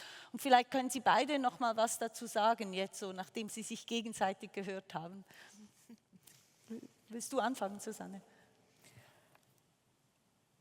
Also die Frage der Wünsche, die greife ich gerne auf. Die war bei uns beiden so ein bisschen indirekt im Spiele. Das hat natürlich zu tun, also mit dem Angewiesensein von Familie auf das Imaginäre, auf die Imagination. Das besteht aus Wünschen, aus Kinderwünschen oder aus Existenzwünschen. Man möchte dies, man möchte das. Im Zentrum vieler Familienentwürfe steht natürlich der Kinderwunsch. Zum Beispiel in diesem sogenannten Co-Parenting, was ich heute Nachmittag gelernt habe, dass es Internetportale gibt, auf denen eben Menschen, die Kinderwünsche haben, aber dieses Kind nicht unbedingt mit einem Liebespartner bekommen wollen, sich treffen können und sowas aussagen. Da kann man zum Beispiel fragen, was ist das für ein Wunsch? Was macht unsere Gesellschaft mit Wünschen, die nicht in Erfüllung gehen? Also das scheint mir eine dringende Frage, zum Beispiel auch in Richtung Reproduktionstechnologien zu sein, also die Kinderwünsche wie was Absolutes behandeln oder dass wir zunehmend in einer Gesellschaft leben, in der wir davon ausgehen, dass jeder Wunsch, den einer hat, also mit irgendwelchen technischen oder sonstigen Mitteln erfüllt werden muss. Dass es da irgendwie, dass es vielleicht oder auch, dass das Recht dazu da ist, also individuelle Wünsche zu erfüllen und nicht also bestimmte kulturelle Normen durchzusetzen, sondern individuelle Wünsche zu erfüllen. Das scheint mir einen großen Einfluss also auch auf diese Familienfragen zu haben. Und die Frage ist ja gesellschaftlich, wie man damit umgeht. Ja. Also ich würde das von einem anderen Aspekt angehen, der aber gerade auch von Ihnen ja sehr stark und ich finde sehr zu Recht betont wurde, nämlich Natur. Also ich glaube, es war Ulrich Beck oder beide, Elisabeth Beck-Gernsheim und Ulrich Beck, die mal diese wunderbaren Formulierungen geprägt haben, gerade in Bezug auf Familien und auf Geschlechterfragen gibt es eine rhetorische Modernisierung bei gleichzeitiger Verhaltensstarre. Und das ist das, was genau sozusagen wirklich auch die empirische Wirklichkeit seit Jahrzehnten uns zeigt. Das ist wirklich gar nicht so sehr neu. Und ich glaube, dass diese rhetorische Modernisierung sehr viel zu tun hat mit Möglichkeiten und mit einem mit einer Leitnorm von Individualisierung, die ich gar nicht beurteilen möchte, aber bei der man unbedingt sehen muss, dass sie wirklich historisch sehr viel zu tun hat mit Demokratisierung, mit Freiheitsgewinn, mit einem materiellen Wohlstand, dass also nicht nur eine verschwindend kleine Minderheit sich bestimmte Wünsche erfüllen kann oder Freiheiten leben kann, sondern dass eben das zumindest für eine bestimmte Zeit lang als Modernisierungsprozess immer mehr Menschen in Westeuropa das möglich ist und sein soll, zu entscheiden, wie sie ihr Leben leben. Und zwar mündig zu entscheiden, Kinder oder keine, verheiratet oder nicht, zusammenleben so oder anders. Und diese Individualisierung ist ein extrem starkes Leitmotiv, gerade in je formal gebilderten Milieus umso stärker. Nichts sozusagen prägt mich, ich entscheide. Und das ermöglicht tatsächlich ganz vieles. Gleichzeitig ist das eben eine Chimäre, ist das ein Wunsch. Und es gibt ganz viele Faktoren, die das erden, begrenzen und auch ermöglichen, aber dann auch wieder einschränken. Und dazu gehört das Recht, dazu gehören ökonomische Strukturen, reden wir vom Ehegattensplitting, sprechen wir von typischen Frauen- und Männerberufen, die es nach wie vor gibt und so weiter. Also da spielt ganz vieles rein. Und es spielt eben auch rein die Vorstellung von dem, was natürlich ist und was natürlich zu sein hat. Und das ist wirklich bemerkenswert, wie hartnäckig diese Vorstellung ist, dass eben wer eine Gebärmutter hat, auch überhaupt als Wesen total anders ist, wie Virchow ja schon Ende des 19. Jahrhunderts sagt, dass, ne, die Eierstöcke definieren alles, was wir am Weibliches bewundern.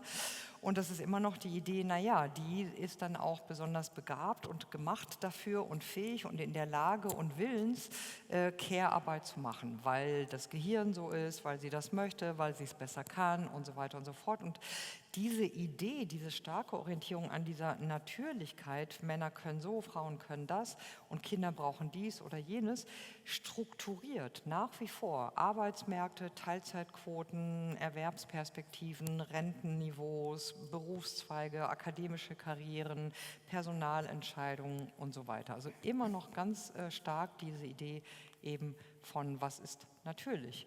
Und das bedingt auch, nicht allein, aber das ist ein wesentlicher Faktor für diese, ja, von Beck und Beck-Gerresheimer sogenannte Verhaltensstarre, die erstaunlich zäh ist und ganz anders als alle meinen.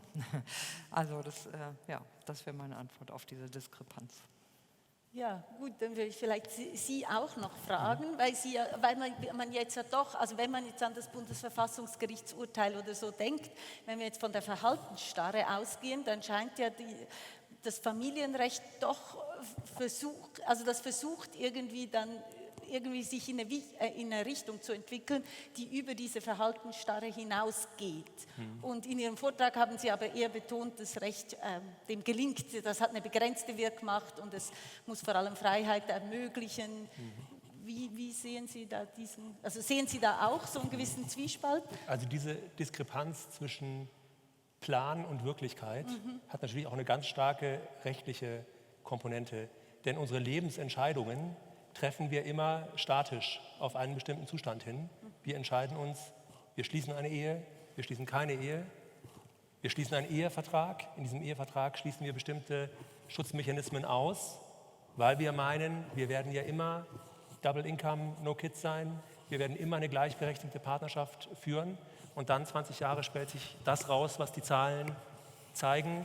3 Kinder, er ist allein berufstätig, sie kümmert sich um die Familie, es kommt zur Trennung und sie steht mit einer Eheleiter, einer Ehe, wo sie sämtliche Schutzmechanismen ausgeschlossen hat, weil sie in die Ehe gegangen ist als Staranwältin, als beginnende Staranwältin, er als beginnender Staranwalt und sich das eben die Pläne anders entwickelt haben. Und darauf reagiert das Recht und muss das Recht auch reagieren, etwa indem Eheverträge eben dynamisch zu kontrollieren sind, eben nicht so einfach durchzusetzen sind.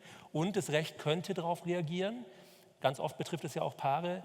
Also das ist ja auch so ein typisches Phänomen, dass Menschen sehr viel später die Ehe schließen, auch die Ehe oft gar nicht mehr schließen dann, weil man das Gefühl hat, man hat ja schon eine Beziehung und wenn ich jetzt eine Ehe schließe, dann negiere ich sozusagen die Beziehung davor, gibt ja ein anderes Level, ohne zu sehen, dass es ja eigentlich nur erstmal eine rechtliche Geschichte ist. Da wäre es zum Beispiel dann auch von der Rechtspolitik sinnvoll, darüber nachzudenken, eben wirklich ein Auffangregime für sämtliche Paare zu schaffen, um eben diese Lebensentscheidung zu einer rein emotionalen Entscheidung zu machen, schließe ich die Ehe oder nicht, oder was auch immer. Schließe ich eine besondere Beziehung, bekenne ich mich öffentlich in einer feierlichen Zeremonie zu meiner Beziehung oder lasse ich das sein? Aber das sollte im Grunde diese doch sehr, wie soll man sagen, willkürliche Entscheidung, sollte sich nicht auf die rechtlichen Regeln auswirken. Ansonsten gehen wir im Recht oft mit solchen, haben wir ganz oft so Phänomene. Das ist ja dieser typische Overoptimism, ja? Dass man above average, ich meine, es geht ja sogar so weit, dass die Leute sagen, sie können den Ehevertrag schließen, alles ausschließen, weil natürlich wissen wir, dass 35% der Ehen geschieden werden. Aber wenn man Leute fragt, was meint ihr denn, wie wahrscheinlich ist denn, dass eure Ehe geschieden wird, dann sagen sie 0. Ja? Wir sind above average, übrigens auch wie Hochschullehrer. Wenn man sie fragt, ob sie sich im Leistungsspektrum eher oben oder unten einsortieren, sortieren wir uns alle immer eher oben ein, was statistisch ja auch nicht sein kann. Also ich glaube, das ist ein natürliches Phänomen, was wir ganz oft im Recht haben und das Recht muss und es reagiert auch auf diese Diskrepanz zwischen Erwartung und Leben. Ja, möchtest du noch was ergänzen? Ich würde was fragen, vielleicht Herrn Luther noch. Wenn ich Ihnen zuhöre, dann würden Sie ja gerade darüber nachdenken, dass Sie das oder sowas Ähnliches, wie Sie gerade abgeschafft haben, nämlich die eingetragene Lebenspartnerschaft wieder einführen wollen. Ja. Das hat mich eigentlich an dem ganzen Ehe für alle Manöver am meisten gewundert, dass alle diesem einen Modell unterstellt werden und dass das eigentlich als Fortschritt begrüßt wird, dass jetzt alle heiraten müssen, wenn sie irgendwie rechtsverbindliche Verhältnisse eingehen wollen. Da ist ja eine merkwürdige Vereinheitlichung eigentlich passiert. Ja, es würde durchaus einen Markt geben, glaube ich, für diese eingetragenen Partnerschaften, sogar mit ehegleichen Wirkungen. Also wir können das sogar empirisch nachweisen. Die Niederlande etwa haben die Ehe schon sehr viel früher geöffnet, auch die eingetragene Partnerschaft so sehr viel früher schon für verschiedengeschlechtliche Paare geöffnet. Ich habe jetzt die Zahlen nicht genau parat, aber es sind ungefähr immer noch so 20% der Paarbeziehungsregime sind eingetragene Partnerschaften und der Rest sind Ehen, eben gerade für solche Paare, die sagen, wir wollen eben uns nicht jetzt öffentlich bekennen, nochmals zu unserer Beziehung, weil das würde ja ein bisschen die Zeit davor vielleicht als eine mindere Form der Beziehung ansehen. Wir wollen einfach nur Rechtsregeln haben, anonym Rechtsregeln haben und wir wollen so etwas Unspektakuläres machen wie einen Vertrag und wir nennen das einfach eingetragene Partnerschaft. Ich hatte da auch sehr plädiert bei der Diskussion um die um die Öffnung der Ehe für alle. Gab es Stimmen, zu denen auch ich gehörte, die gefordert haben, wir müssen unbedingt die Lebenspartnerschaft beibehalten und öffnen, auch für die verschiedengeschlechtlichen Paare. Ja. Jetzt möchte ich gerne eine Frage einbringen, die von einem Online-Zuhörer oder Zuhörerin kam. Und zwar hat die, glaube ich, ganz zu Recht beobachtet, dass wir ganz viel über Vater, Mutter, Kind und wenig über Geschwister, Tanten, Onkel und diese sozusagen weitere Verwandtschaft, die ja auch zur Familie gehört, gesprochen hat. Und die Person fragt, wie hat sich dann deren Rolle geändert und weshalb rückt die so etwas an den Rand, jetzt vielleicht auch in unserer Diskussion? Ja, also es betrifft alle drei. Also ich würde sagen, bei mir war das jetzt eher Zufall. Ich habe ja die Abwesenden immerhin und die Toten und die Ahnen und so weiter erwähnt. Immerhin jetzt nicht besonders auf Geschwisterbeziehungen mich bezogen. Vielleicht liegt es daran, dass die Virulenz von Problemen, also in der Gesellschaft zurzeit eher im intergenerationellen Bereich empfunden wird oder auf der Ebene des Paars. Ja. Also wahrscheinlich liegt es daran, dass Geschwisterbeziehungen und Beziehungen zu entfernteren Verwandten als wenig problematisch empfunden werden. Wobei, vielleicht ergänzend dazu, es gibt wahnsinnig viel sozialwissenschaftliche, auch psychologische, die kenne ich nicht so gut, aber sozialwissenschaftliche Forschung zu Geschwistern, zu Großfamilien, zu verschiedenen Varianten in Migration und so. Also da gibt es relativ viel, aber ich würde auch zustimmen, dass das gar nicht so, das ist interessant schon auch, also gar nicht so einen Problemrahmen hat oder Krise oder Drama oder Veränderung, sondern das ist so undramatisch. Also da passiert ganz viel und wir kennen das ja ganz viel aus, auch so als Sehnsuchtsform, die große Familie, die große Tafel, der Sommer bei den Großeltern und wer da noch alles dabei war und so. Das ist schon so ein Sehnsucht oder manchmal auch wirklich ein Albtraum-Kontext und so, aber so in der trockenen vielleicht, dann empirischen Sozialforschung ist auch mein Eindruck, es wird viel so über Geschwister und so durchaus geforscht, aber das ist so wenig auffällig oder wenig dramatisch. Was wir auf jeden Fall sagen können, das finde ich schon ein ganz interessantes Datum, ist, dass Familien heute tatsächlich insgesamt in der Bundesrepublik, ob Ost oder West, Nord oder Süd, sehr mobil und multilokal sind. Also das große, sozusagen die größere Familie mit dem Großonkel und den Cousins und der Tante und den Nichten und so an einem Ort sind, gibt es nach wie vor relativ viel, klar, auch Stereotypen mehr auf dem Land als in den Städten, aber das ist immer weniger der Fall, weil Erwerbsarbeit so viel Mobilität abverlangt und weil auch diese Individualisierung, die Freiheit zum Studium, zum Beruf, zur Fortbildung, für das FSJ und so weiter an einem anderen Ort zu gehen, so normal geworden ist. Dadurch ist Familie multilokal. Ja? Familien sind sozusagen großräumig verteilt. Und das ist auch interessant, einfach wie darin sozusagen Doing Family gemacht wird, auch unter Zuhilfenahme neuer Medien. Wir kennen das alle, lustig oder nervtötend, WhatsApp-Gruppen der Familie oder FaceTime mit den Kindern und solche Geschichten. Und auch dazu gibt es interessante Forschung, also wie Medien da auch eine Rolle spielen. Also das Recht hat sich weitgehend aus der Verwandtschaft in der Seitenbeziehung, in der Seitenlinie herausgezogen. Im Grunde eigentlich bereits 1900 im bürgerlichen Gesetzbuch spielten die eigentlich keine Rolle mehr, weil eben sich das Familienrecht von der Idee der Familie als Verband, als Dynastie, als sozusagen unsterbliche Gruppe, in der es Mitglieder gibt, die eintreten durch Geburt, Ausscheiden, durch Verstoßung, Scheidung oder Tod, davon natürlich schon lange verabschiedet hat. Wir haben solche Strukturen auch rechtlich gesehen, heute eigentlich nur bei Familienunternehmen zum Beispiel, Unternehmerfamilien, die ja auch intergenerationell bis heute zum Teil existieren, seit Jahrhunderten zum Teil existieren und über Verträge oder andere Institutionen, über Stiftungen, Familienstiftungen, Familienverbände, Familiengesellschaften sich auch in der Seitenlinie organisieren. Aber da geht es in der Regel um die Nutznießung und die Verwaltung dieser großen Vermögen. Aber in der klassischen bürgerlichen Familie muss das Recht sich da raushalten. Und ich denke auch, dass es sowas ein Bereich unter der Überschrift hier Recht und Privatheit. Das ist das müssen die Leute leben, doing family, wenn sie das wollen oder nicht. Das Recht, da gibt es keine ökonomischen Zwänge, dass das Recht da irgendwo in der Seitenlinie einzugreifen hat. Außer beim Erbrecht. Außer beim Erbrecht, aber auch da, wenn man sich die Zahlen anschaut, wie Vererben stattfindet, ist das in der Seitenlinie nicht so wahnsinnig statistisch häufig. Also meistens erfolgt das in der geraden Linie. Also in der Seitenlinie sind es meistens die Lucky Heirs, die lachenden Erben, die zufälligerweise den Nachlass bekommen. Also das ist dann meistens nicht also jetzt mal abgesehen wieder von diesen Großvermögen, diesen Familienverbänden, wo dann teilweise auch bewusst in die Seitenlinie vererbt wird, weil eben dort vielleicht geeignetere Personen sind, um das Vermögen zu verwalten, spielt es doch dann eine geringere Rolle. Ja, jetzt gab es noch eine Reihe von Fragen zu diesem Co-Parenting.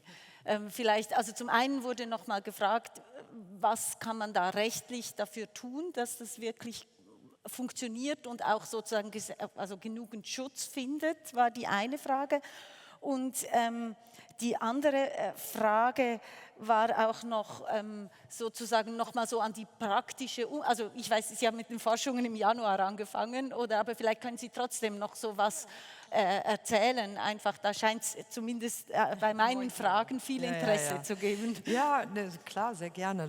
Das weckt immer ganz viel interessierte Neugier und das klingt ja so aufregend und merkwürdig und abenteuerlich. Ja, tatsächlich, also es gibt einige Studien dazu. Es gibt eine Kollegin aus Berlin von der Humboldt, Christine Wimbauer und andere, also auch für Deutschland einiges an Forschung dazu. Konkret muss man sich genau, wie Sie auch gerade sagten, vorstellen, dass Leute manchmal sehr, sagen wir mal, strukturiert professionalisiert quasi zusammenfindet. Es gibt wirklich Portale, die von Betroffenen selber auch generiert wurden. Konkret 2 Frauen beispielsweise, die gemeinsam ein Kind haben, die gute Freundinnen sind und gesagt haben, Mensch, für uns gibt es irgendwie gar keine Vernetzungen, wie finden wir andere Leute, die das wollen und so, und das wirklich auch nicht kommerziell machen. Und die sehr erfolgreich sind, also wo recht viele Leute kommen und sagen, genau, wir sind 2 Freundinnen, wir sind schon ewig beste Freunde, wir sind 4 Personen, wir sind zu dritt oder so und wir wollen noch jemanden finden oder so. Meistens, so mein Eindruck, entsteht das aber eher wirklich aus schon gewachsenen Freundschaften, Konstellationen, WGs, und WGs hört sich jetzt viel flüchtiger oder Bier und Surfen oder so an, als es vielfach der Fall ist. Also das sozusagen sind Menschen, die länger schon verbindlichen Alltag miteinander haben, in dieser Mischform von familiär, häuslich, privat, aber nicht in klassischen Verwandtschafts- oder Liebesverhältnissen leben und sagen, ich will gar nicht mehr warten, ich bin jetzt nicht in der Beziehung, mir geht's gut, ich möchte ein Kind oder wir können uns das zusammen vorstellen, wir warten nicht auf die Gelegenheit, dass sich das natürlich oder so ergibt, sondern möchten das jetzt gern so machen. Das ist irgendwie so der Entstehungskontext, und das Interessante daran ist, dass es eine sehr, sehr bewusste Entscheidung ist. Das ist es in vielen anderen Familien auch, aber oft nicht so sehr. Manchmal kommt dann das Kind, es ist nicht immer gar so geplant, auch hier und heute aus verschiedensten Gründen. Das kann ja auch eine große Freude sein oder Stress oder wie auch immer. Bei diesen Co-Parenting-Konstellationen ist es wirklich sehr bewusst, sehr geplant, sehr organisiert. Ob das dann immer so klappt, wie erwartet oder gehofft, ist ja nochmal was anderes, aber das ist sehr gemeinsam sozusagen explizit verhandelt. Und das macht für die Forschung diese Konstellation ja so interessant, weil die anders als zunächst Familiengründungen wirklich so viel aushandeln, was in vielen anderen konventionellen, eben durch Konvention geprägten Formen von Familie quasi schon gespurt ist. Im Laufe der Zeit bilden natürlich auch Co-Parenting-Konstellationen, Konventionen, Alltäglichkeiten, Routinen, Selbstverständlichkeiten und so aus. Da wird nicht permanent alles immer neu stundenlang verhandelt. Also da gibt es selbstverständlich auch Normalisierungsprozesse. Also so ungefähr muss man sich das vorstellen. Ansonsten kann ich allen nur raten, das mal ein bisschen zu googeln. Es ist nämlich ganz interessant, ähnlich wie bei queeren, gleichgeschlechtlichen Paaren oder bunten Patchwork-Modellen gibt es unheimlich viel Thematisierung dieser Konstellation. Das entspricht nicht, aber das muss es natürlich auch nicht, aber es entspricht nicht der Quantität, die das sozusagen im statistischen Sinne vielleicht hat. Ist ja interessant, aber es ist halt interessant, dass diese Co-Parenting-Formen in den Medien relativ häufig vorkommen. Rechtlich kann ich gar nicht so viel sagen, da kann der Kollege natürlich sehr viel mehr sagen. Grundsätzlich aber ist aus der Forschung klar, diese Konstellation, wie im Übrigen vor allem gleichgeschlechtliche, lesbische, weibliche Paare, brauchen sehr viel mehr Rechtssicherheit in ihrem eigenen So-Sein, als sie bislang haben. Sie werden immer irgendwie so angeglichen, da muss die eine adoptieren und so, und man mogelt sich irgendwie so durch. Und da geht sicher auch vieles, weil das häufig auch Familien sind, die sehr sozusagen materiell gut gestellt sind, die formal hochgebildet sind, also die viele Ressourcen haben, um sich auch im Alltag durchzusetzen. Aber so oder so brauchen sie mehr Rechtssicherheit, als sie jetzt haben, weil sie eben nicht als richtige Familien gelten. Aber zu den Details kann der Kollege sicher sehr viel mehr sagen. Ja, ich glaube, die Phänomene sind auch so heterogen, dass es schwer ist, natürlich auf gesetzlicher Ebene hier klare Regelungen von Gesetzes wegen sozusagen zu schaffen, sondern sowas dann über Vereinbarungen, über bestimmte Verabredungen, die vielleicht auch dann rechtliche Verbindlichkeit haben, wahrscheinlich das der richtige Weg eher ist. Also es ist schwierig das wäre das Thema ja Abstammung, inwieweit müsste Co-Parenting, wie weit würde man daraus eine Abstammung, eine rechtliche Elternschaft ableiten. Es ist so, dass in der Regel es da ja vor allem um minderjährige Kinder geht, also die Phase zwischen 0 und 18 Jahren, während die Abstammung ja ein ganzes Leben lang hält und an die Abstammung natürlich sehr viel mehr geknüpft ist als nur das, was man erstmal so denkt. An die Abstammung sind steuerrechtliche Konsequenzen, Abstammung hat staatsangehörigkeitsrechtliche, migrationsrechtliche Folgen, hat erbrechtliche Folgen, hat umgangsrechtliche Folgen, also gerade Co-Parenting mit mehr als 2 Personen, also wäre ich zurückhaltend zum Beispiel mit einer Mehrelternschaft, also jedenfalls im Sinne einer echten Abstammung für die gesamte Rechtsordnung. Also ich habe das Gefühl, meine Kinder sind mit dem Umgang mit 2 Eltern schon überfordert. Wenn jetzt noch ein 3. dazu käme und ein 4., wäre das schwierig. Enorm entlasten. Ja, das würde den Einzelnen entlasten, das würde den Stress bei den Eltern natürlich runterfahren.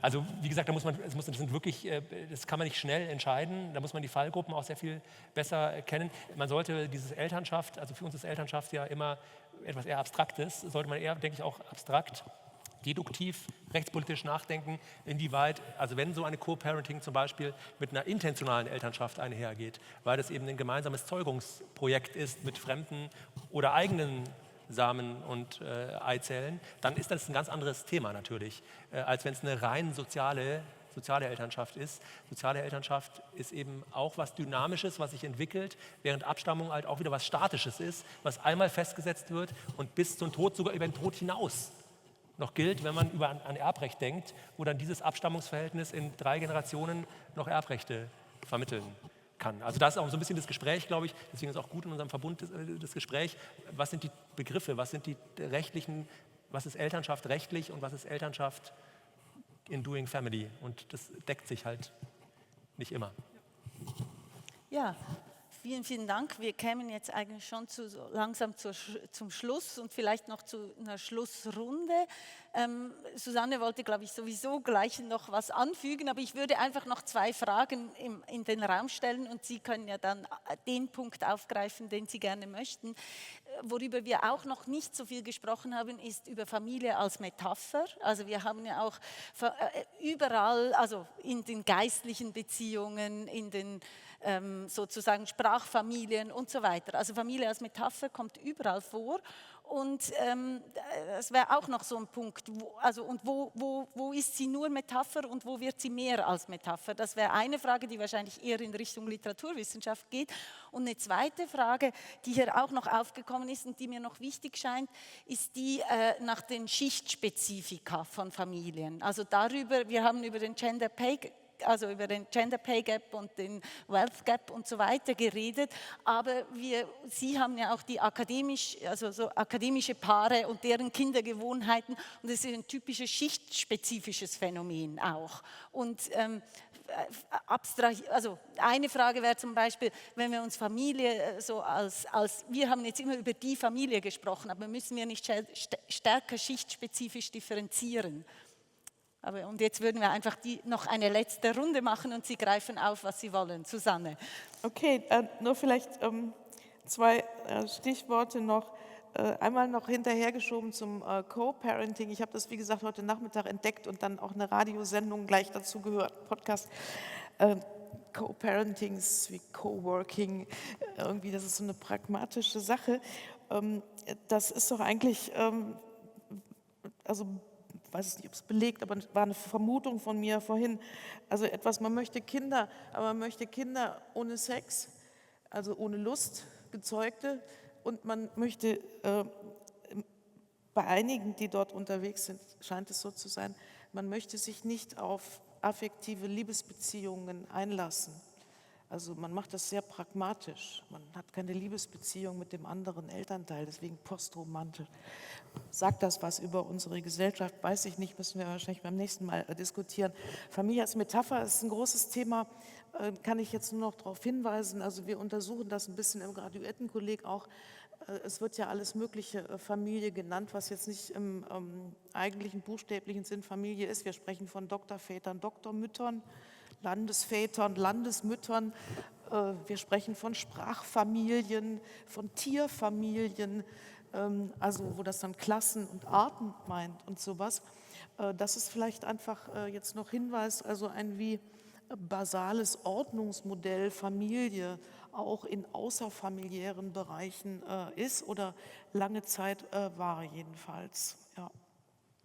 Ja, also finde ich auch total interessant und ich bin ja wie viele von uns auch so forschungspolitisch und so engagiert und es ist eine der unsäglichen Begrifflichkeiten, ist eben zum Beispiel von wissenschaftlichen Nachwuchs und so zu sprechen. Also wir haben gerade im deutschsprachigen Kontext eine wirklich bemerkenswerte, komische Infantilisierung von Personen und so Privatisierung der professionellen Praxis. Das ist ganz interessant, die aber andererseits, glaube ich, diese Metaphorik zeigt andererseits, wie hybrid Familie ist zwischen öffentlich und privat und rechtlich und alltäglich und kulturell und materiell und so. Also dass es eben wirklich, dass alles so durcheinander und gleichzeitig ist und das spiegelt sich meines Erachtens, ich bin natürlich nicht wie die Kollegin Expertin dafür, auch vielfach finde ich genau in der Frage, wo und wie diese Metaphern zum Einsatz kommen. Ja? Also das ist, ja, finde ich total interessant und es gibt aber auch da wirklich einen deutlichen Wandel. Also ich würde wirklich nicht mehr von Doktormutter oder Nachwuchs sprechen, aber es wird weiterhin so viel gesprochen, es ist gängig. Ich wollte nur eins noch kurz sagen zu diesem postromantisch oder so, I don't know. Also ich bin mir nicht so sicher, es ist nämlich also in Bezug auf diese Entscheidung zum Beispiel gemeinsam oder so Kinder zu haben, kann sein, aber es muss nicht bedeuten, dass es keine Liebesbeziehung zwischen den Eltern gibt im Sinne von, also ist ja ein bisschen Mode jetzt auch gerade, ne? Aber freundschaftlichen Formen von Lieben oder verbindlichen anderen Formen von Liebe. Also ich glaube, wenn man die Empirie ernst nimmt, ist es wahnsinnig verbindlich angelegt. Und ich würde auch nicht sagen, es ist so ohne Lust, aber tatsächlich ist diese Entscheidung, das Projekt gewissermaßen Familie und Kind entkoppelt von sozusagen dieser spezifischen Konvention von Lust und Liebe, was aber nicht heißt, dass die ganze Konstellation nicht geprägt wäre, auch von Lust und Liebe. Das wäre mir noch wichtig, weil ich glaube, sonst wird man diesen Familien nicht so ganz gerecht. Und dann, glaube ich, hat sich, oder? Was war da nochmal die Frage? Oder das reicht? Das gut. Ja, zu Metaphorik, das ist recht zu langweilig, glaube ich, dazu. Ich glaube, die einzige Familienmetaphorik, die wir haben, ist bei Rechtsfamilien, der romanischen Rechtsfamilie zum Beispiel. Aber ansonsten wird der Begriff bei uns sonst außerhalb des Familienrechts nicht verwendet. Vielleicht deshalb noch ein Wort noch zu der schichtspezifischen Frage, also inwieweit Familienrecht schichtspezifisch ist. Das ist eine große, finde ich, eine Leistung des Rechts, dass wir doch ein sehr schichtsunabhängiges Familienrecht haben. Also die gleichen Vorschriften finden Anwendungen, wenn sich zwei Milliardäre scheiden, wie wenn sich zwei Menschen scheiden, die von Bürgergeld abhängig sind. In dem einen Fall streiten sie über die Nutzung des Privatjets, ja, ob der Privatjet weiter als als Haushaltsgegenstand weiter am Münchner Flughafen aufgetankt jederzeit zu stehen hat und ob eben 60.000 € Unterhalt im Monat, ob das noch angemessen ist. Und das andere Mal wird gestritten um den Familienhund als Haushaltsgegenstand oder über Töpfe und Bierkrüge. Also das ist schon eine Leistung, finde ich, eine Leistung auch des Familienrechts, dass man doch Regeln geschaffen hat, die eigentlich ganz gut überall funktionieren. Andere Fragen natürlich, aber sie schaffen Gerechtigkeit jedenfalls im Grundsatz auf allen Ebenen. Ja, ganz, ganz herzlichen Dank. Also wir könnten noch länger weiter diskutieren. Das ist ein gutes Zeichen, aber die Zeit sagt uns, dass wir jetzt zum Ende kommen. Ich danke nochmal ganz herzlich unseren 3 Referenten und Referentinnen. Dann danke ich ganz herzlich der Media School Bayern, die das alles organisiert und aufnimmt und dann irgendwann auf YouTube hochlädt. Ich danke Ihnen vor Ort, dass Sie gekommen sind und zum Teil auch mitdiskutiert haben, wenn auch nur schriftlich. Und ich danke Ihnen zu Hause, dass Sie sich zugeschaltet haben. Wie bereits am Anfang gesagt, das Format geht weiter. Im Herbstsemester kommen die nächsten Veranstaltungen. Sie können sich online informieren über die gewöhnliche Seite Focus LMU. Damit wünsche ich Ihnen einen schönen Abend und wir bedanken uns natürlich auch, dass Sie aufs Fußballspiel verzichtet haben. Wir hoffen, Sie haben in der Zwischenzeit sich irgendwo die Resultate angeschaut. Damit wünsche ich Ihnen einen schönen Abend.